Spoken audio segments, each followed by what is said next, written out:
So I always tell us that my parents, we had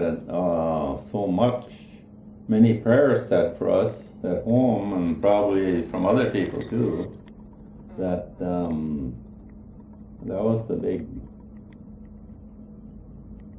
At Mount Lutheran Church. Mount Lutheran Church. And my dad said when the war, so I'm going to ring that bell till it. So I guess he did. The minute they announced the war was over in Europe, I think he rang the bell for I don't know how long. He said it's going to be. And then when in Japan, he's up there ringing the bell for I don't know how long. Mm-hmm. He always said that. He told us that. When that You war can is just over. You can just imagine as soon as they get the official news, he's going to be up there ringing the bell. Uh-huh. So that they had a strong faith, my parents. Mm-hmm. So they had a strong belief in praying for prayers, which is I'm grateful for. You can just imagine the celebration and relief, but in celebration that not that we won the war, it's that my boys. Personal. It's a very personal thing that my boys are out of danger now. You just. Yeah, imagine. I just think my parents at the time. They probably is a bigger relief for them than it was for us. Oh,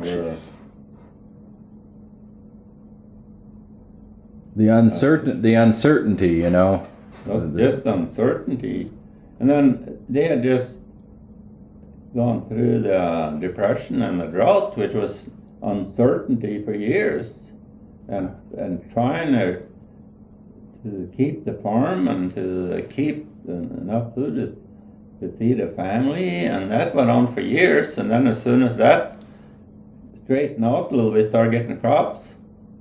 Then World War II started. So then you had that come right at the tail end of it. First about you had 15 years of... It's over 10 years, or more than 10 years. It would be from 1931 until 1945. Yeah. 1945. Well, 15 years of one thing just kept on.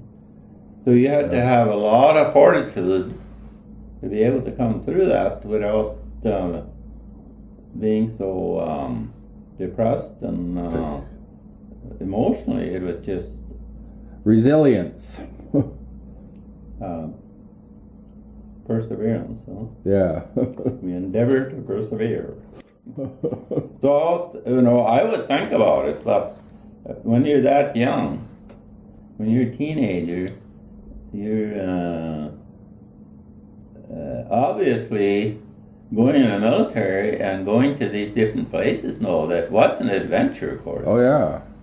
I mean, I was kind of prone to adventure, so I was kind of like some adventure, so I thought, well, this way I'm going to cover a lot of territory probably. I didn't ever even imagine I was going to end up in a rifle company in infantry. Never came through my mind when I joined the army. All what's in my mind was flying that Thunderbolt. Oh, why? I stuck myself because if you got through your flight training, you might have been flying a cargo plane. Mm-hmm. Didn't saying everybody's going to fly a Thunderbolt. And even when I was in high school when the Thunderbolt first came out, I was still in high school, I made up my mind nothing. That's what I want to fly.